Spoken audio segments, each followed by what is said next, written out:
While seated at the serene Mount Yama mountain range, Suru reflects on her past and realizes why she has always been quiet.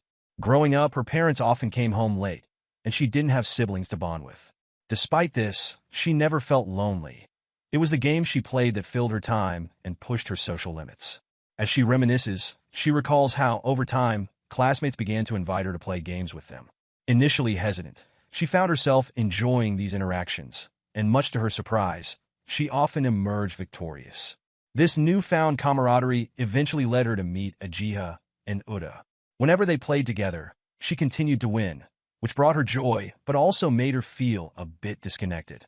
After a while, Suru grew tired of always being the one to win. Although she initially didn't want to play games with friends, the dynamic changed when she decided to take a break from playing with Ageha and Uda. They misinterpreted her decision, thinking it was because they were weaker at games or that she found them boring. However, Suru experiences a change of heart when she finds someone who truly understands her, Odoki. He recognizes her love for solo play and encourages her to start gaming with him, which they do frequently. This newfound companionship allows Suru to enjoy the social aspect of gaming without feeling pressured to compete, and she begins to feel more connected. Back in the present, Odoki brings up how it has been a while since they last played games together like they used to. Suru reflects on this, initially thinking he might not want to play the lonely games with her again since he had only asked her to join him once. Yet, deep down, she knows that Odoki is kind-hearted and wouldn't just abandon her. Their conversation continues, and Odoki expresses his desire to play more games with her. He admits to being pleasantly surprised by how well Suru can navigate games in real life, just as she does online. After a while of discussion, Odoki proposes a new challenge to Suru, a 2-man dungeon run that simulates an 8-man raid. Suru finds this interesting and feels eager to play, even though it's her first time. She informs Odoki that she might need some time to get the hang of it. With that, they decide to start playing. It's the beginning of the second semester, and Uda hasn't heard from Odoki and Suru, despite spending the entire vacation with Ageha, playing games together. As he walks into the school compound this morning to resume classes, he begins meeting some of Ageha's friends, who greet him warmly. However, he starts feeling nervous and struggles to return their greetings properly, unable to make eye contact. Ageha sees him from afar, calls out his name excitedly, and rushes towards him with a big smile on her face.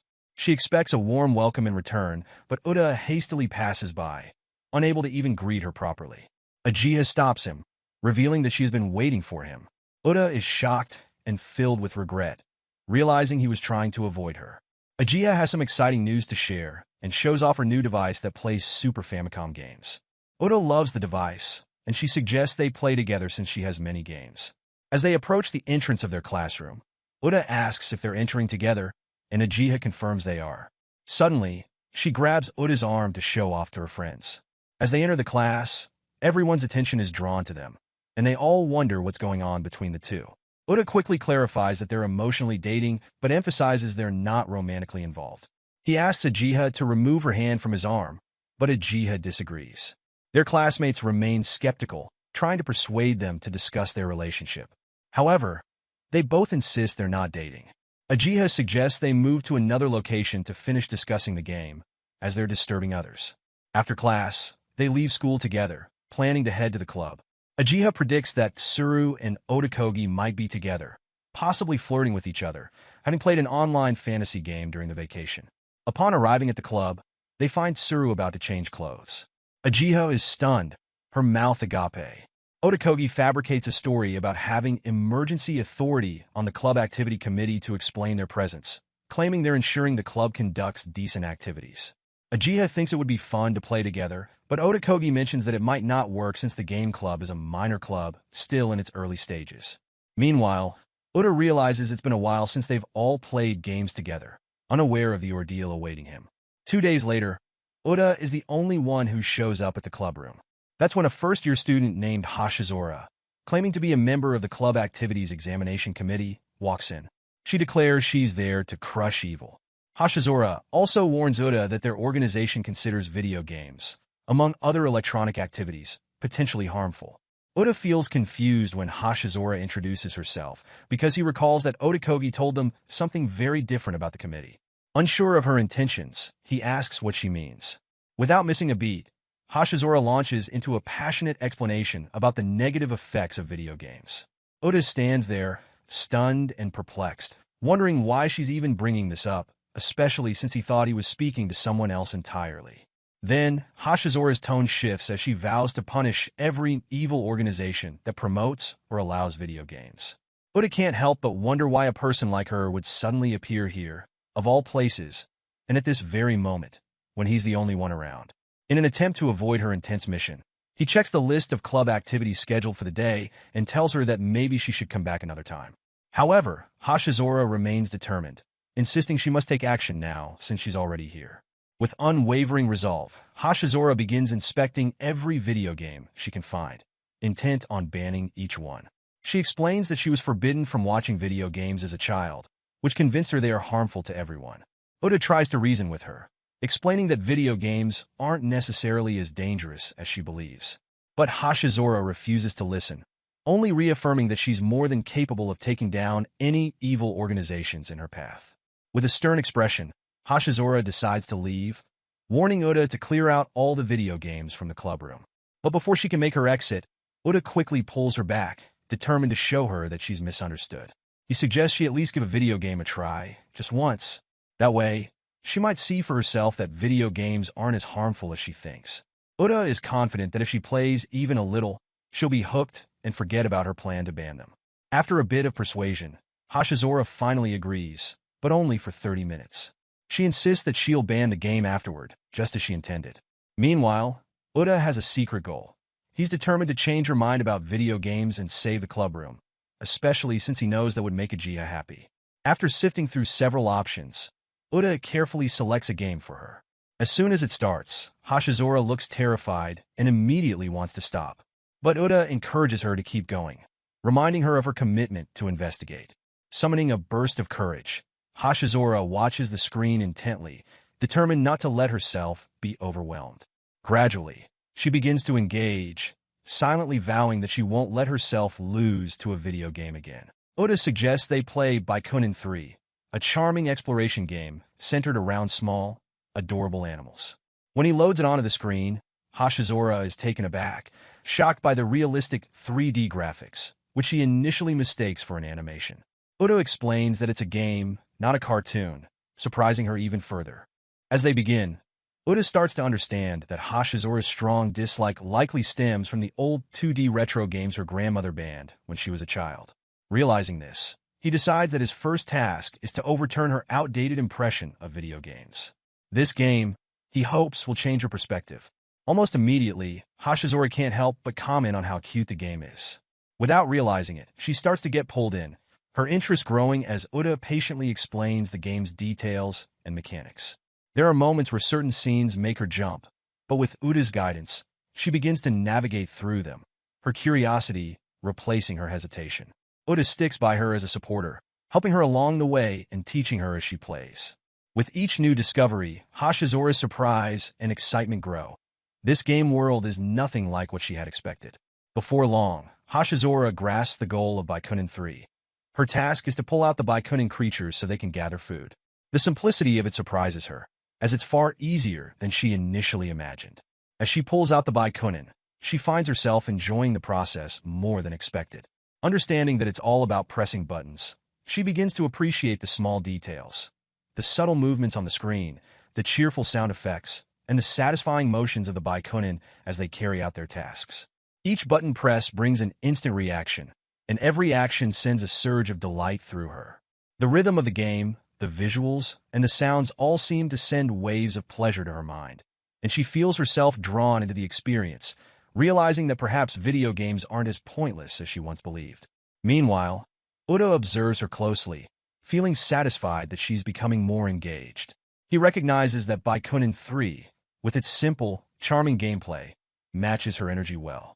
Unaware, Hashizora begins developing a growing affection for Uda. Each time she glances his way, she finds herself captivated by his presence, noticing things she hadn't before. The ease in his posture, his quiet patience, and a surprising warmth in his gaze. Trying to push these feelings aside, she resolves to stop playing once she finishes her current round. She tells herself that it's only the excitement of the game affecting her emotions, but a small part of her wonders if there's more to it than that. After a while, Hashizora announces to Uda that she's finished raising the Baikunin, assuming this would be the end of the game. But to her surprise, Uda mentions that they're only moving to the next stage, as an enemy has been sighted. Before she can react, the enemy charges forward, managing to eat one of the Baikunin before she can defend them. Shocked and upset by this sudden loss, Hashizora feels a deep determination grow within her. She becomes more focused and desperate to protect the Baikunin, her protective instincts kicking in as she presses on. Uda, watching her intense focus, feels pleased. She's finally getting invested in the game. As she continues with renewed focus, Hashizora becomes increasingly serious about defeating the enemy, and after an intense effort, she manages to win. The sense of victory is exhilarating, especially when she learns that the defeated enemies' remains serve as nutrients, allowing the Baikunin to grow stronger. Uda suggests they pull out the fallen enemies, explaining that reclaiming the Baikunin that had been eaten is crucial. At first, Hashizora hesitates, feeling unsure about handling the remains, but Uda assures her that it's one of the most satisfying parts of the game. Trusting his advice, Hashizora decides to go along with it. Little by little, she becomes utterly engrossed in the game, unable to stop playing. Hashizora finally finishes the game, feeling proud and excited. Uda then asks if she wants to keep playing a bit more so they can try to defeat the first boss together. Tempted, Hashizora hesitates, realizing that if she keeps playing, she might feel things she doesn't fully understand. To stop herself, she quickly puts down the controller, deciding that it's best to leave. She tells Uda she's done playing and won't continue, then starts heading for the door. Uda is a little surprised that she left so suddenly. Part of him thinks she shouldn't have rushed off, but then he remembers the most important thing, the club's possible disbandment. He tries to call after her to ask what she thinks about keeping the club safe. But before he can get the words out, Hashizora is already out the door, breathing hard as she runs. Outside, she realizes that staying close to Uda while playing games feels strange and intense for her.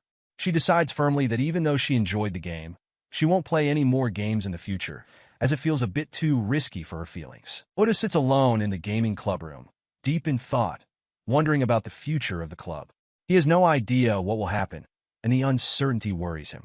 Just then, Ageha walks in, surprised to find Uda alone. She explains that she had gone out with Ryu and some friends to try the new tapioca drink. Since everyone got tired afterward, she got bored and decided to drop by. With a friendly smile, she offers Uda her tapioca drink to try, but he politely declines. As they talk, Ageha's gaze drifts to the screen. She notices that Uda has been playing Baikunin 3, which catches her interest. She thinks it looks fun and mentions that she missed out on playing the first version of the game. Curious, Ageha checks out the setup and notices that there are 2 controllers connected to the game. Suddenly, she remembers that the club was supposed to have a visitor, a committee member inspecting the club's activities. Her eyes widen with curiosity, and she quickly asks if that person actually came to the club and if she was the one Uda had been playing Baikunin 3 with. Before Uda can answer, Ageha's expression changes, a hint of jealousy showing on her face. Uda notices and senses that she might feel left out. To ease her mind, he asks if she'd like to play the game with him now.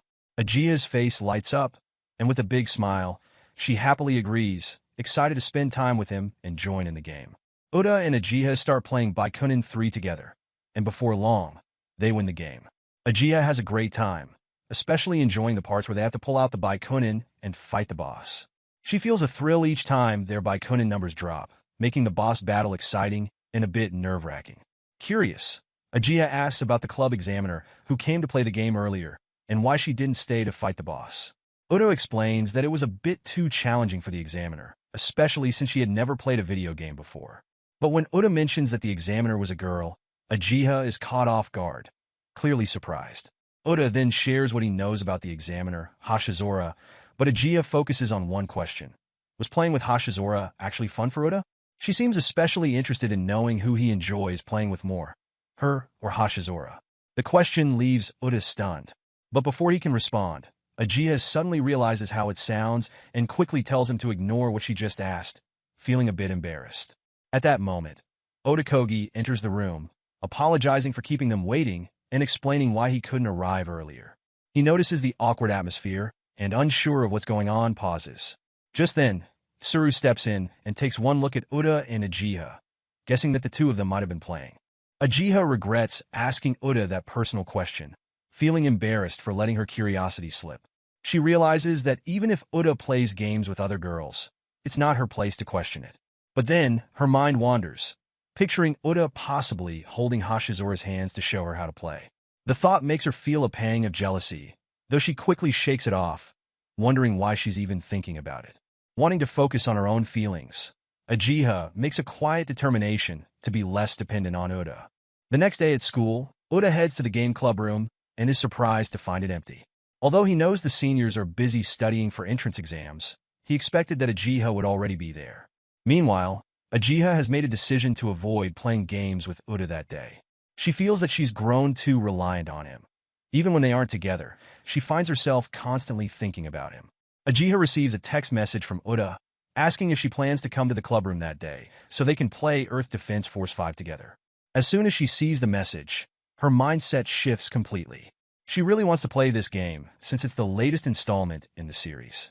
Excitement builds inside her, and she starts heading toward the clubroom, her earlier resolution slipping away. On her way, she tries to remember the determination she made to avoid playing games with Uda that day.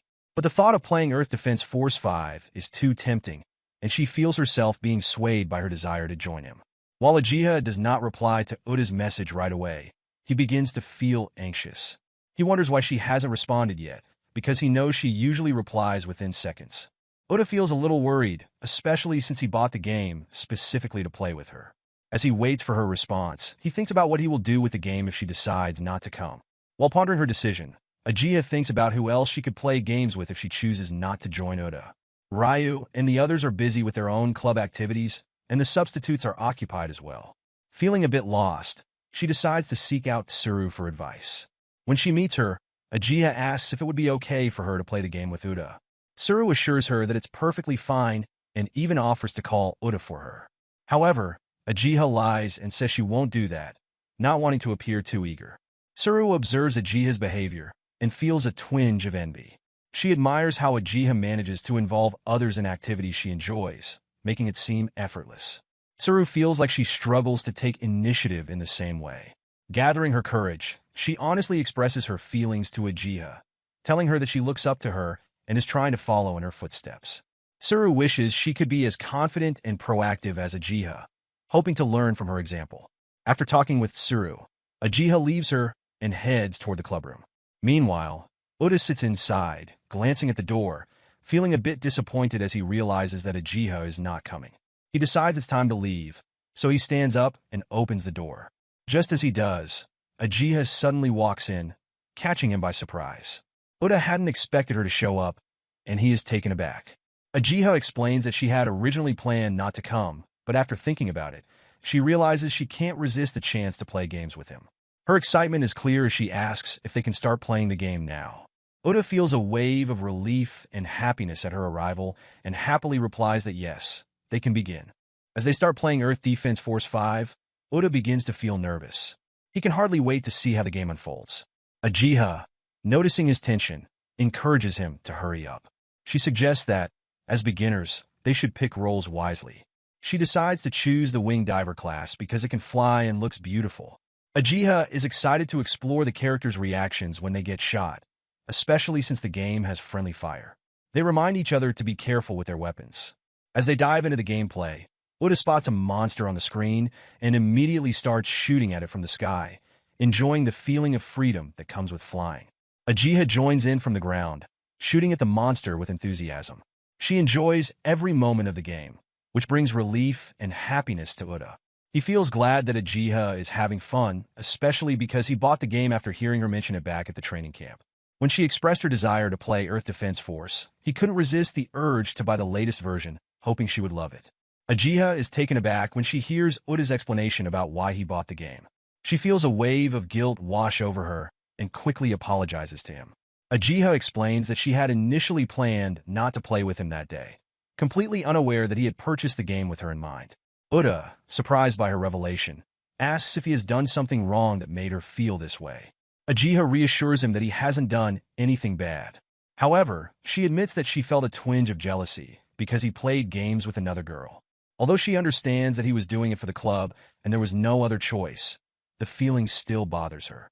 After a moment, Ageha reflects on the situation and realizes that she is happy to have the opportunity to play with Uda now.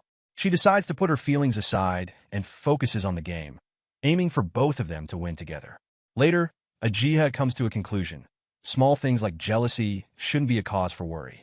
She reassures Uda that she is fine with him playing games with other girls if he wants to.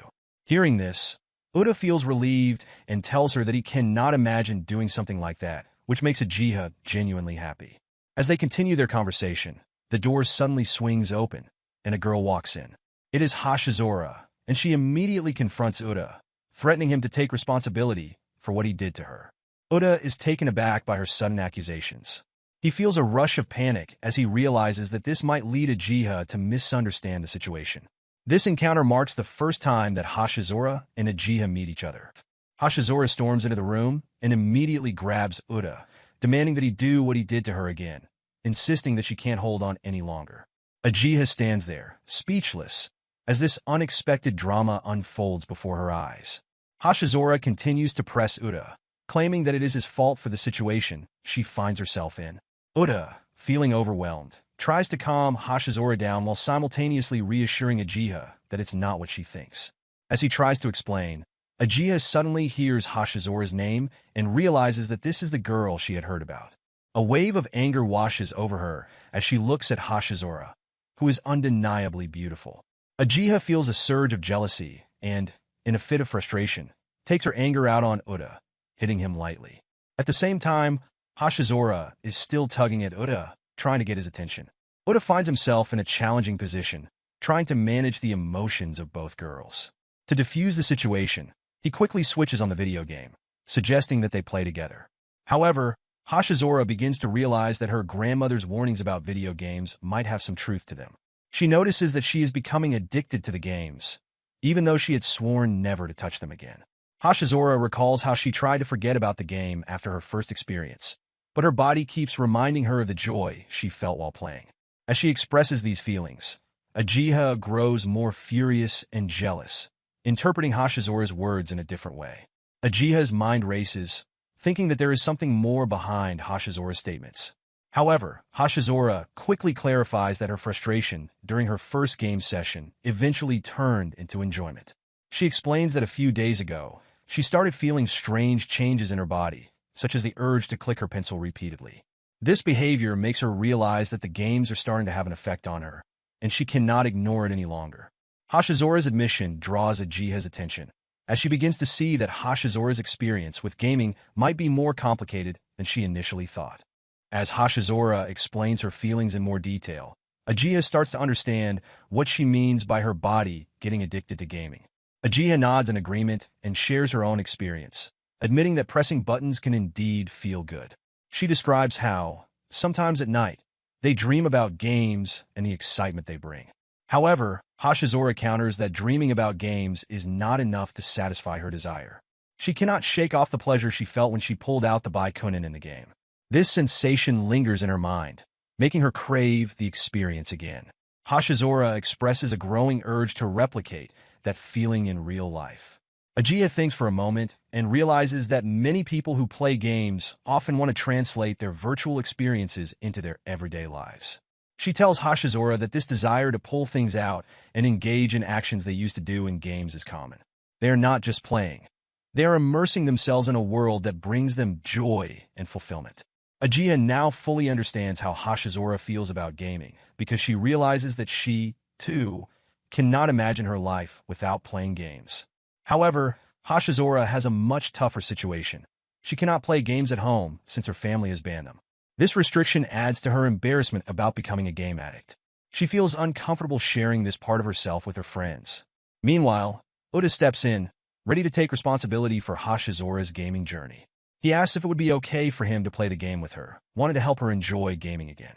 Ageha agrees, but feels there might be a deeper meaning behind Uda's offer. He genuinely wants to play games with others and feels a sense of joy when he hears that someone wants to join in. However, Hashizora feels a mix of emotions. While she appreciates Uda's willingness to help, she also feels partially angry with him for causing this gaming addiction in people. She thinks about how much she is drawn to the games, and it frustrates her that she cannot indulge in them freely. Seeing Hashizora's mixed feelings, Ageha decides to step up. She volunteers to teach Hashizora how to play games, insisting that she is better at it than Uda. She confidently tells Uda to step back, wanting to take the lead. Ageha decides to check a box in the room where she says she keeps some things for beginners. As she rummages through it, she pulls out a Kensei Dragon Buster DX. Hashizora looks at it and thinks it resembles a toy, but then Ageha surprises her by revealing a toy sword. She explains that this toy sword is actually the controller for the game. Ageha goes on to explain how they will connect the sword to the TV. This setup will allow them to play in a classic video game style. As the sword moves, it will control the action on the screen, and together they will use this sensory game mechanic to defeat monsters and restore peace to the world. With enthusiasm, Ageha hands the sword over to Hashizora. At first, Hashizora hesitates, feeling unsure about taking it, but she eventually accepts the sword. Holding it reminds her of when she used a similar sword as a child, back when she was 4 years old. This nostalgic memory brings back a sense of confidence. Ageha then guides Hashizora on how to aim at her target, explaining that the opponent will appear on the screen just like a real target. She tells Hashizora to concentrate, and Hashizora follows her instructions. With determination, she raises the sword and strikes as if she is aiming at the target on the screen. To her amazement, she manages to hit the target with ease, realizing she can win just like that. Gradually, Hashizora begins striking down every enemy she encounters in the game. With each successful hit, she feels a rush of excitement and satisfaction, as if she has found the pleasure she was searching for. The thrill of cutting down enemies makes it hard for her to stop playing. She becomes completely absorbed in the game, destroying every bad guy in sight, her focus intensifying as she continues. Ageha and Uda stand behind her, watching in amazement at her growing enthusiasm. 30 minutes later, Hashizora is sweating profusely, her energy clearly waning. Ageha, surprised by her intensity, suggests that she take a break. Uda chimes in, warning her that if she keeps going like this, she might exhaust herself completely. Despite their concerns, Hashizora brushes off their advice, feeling determined to keep fighting.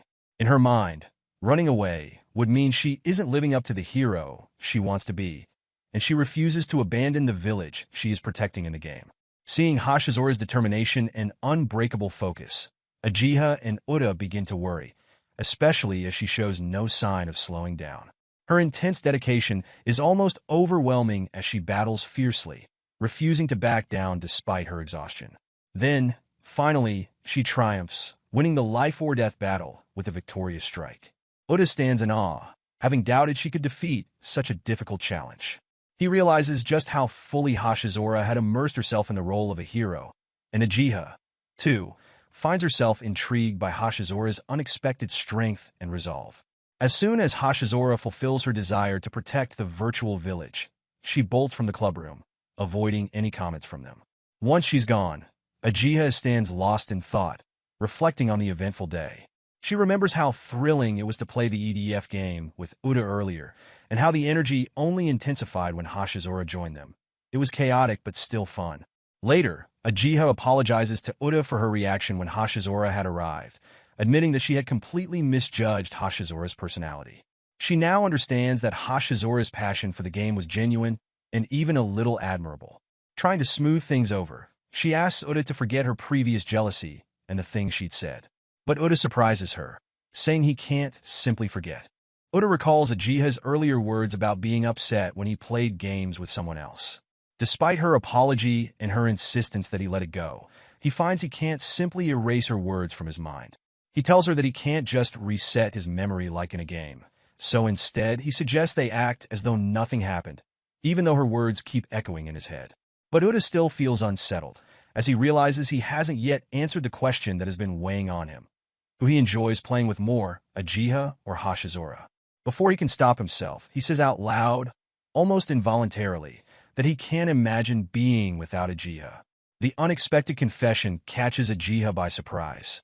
Those words hit her deeply, stirring up emotions she can't suppress. Suddenly, she finds herself crying and laughing at once. As they walked home, chatting comfortably, Ageha brought up Hashizora again, playfully accusing Uda of being the reason Hashizora had fallen into the world of gaming. Uda couldn't deny it, remembering how much Hashizora had resisted at first, only to become deeply immersed once she gave in. Laughing, Ageha then teased that she, too, had started feeling more addicted to games, and insisted that Uda should take responsibility for her newfound obsession as well. Uda was taken aback by this, knowing that Ageha had been a passionate gamer for as long as he'd known her. But Ageha shook her head, insisting that her connection to games felt different now. She didn't just enjoy them on her own. Playing with Uda had somehow amplified her excitement, and she couldn't imagine playing without him.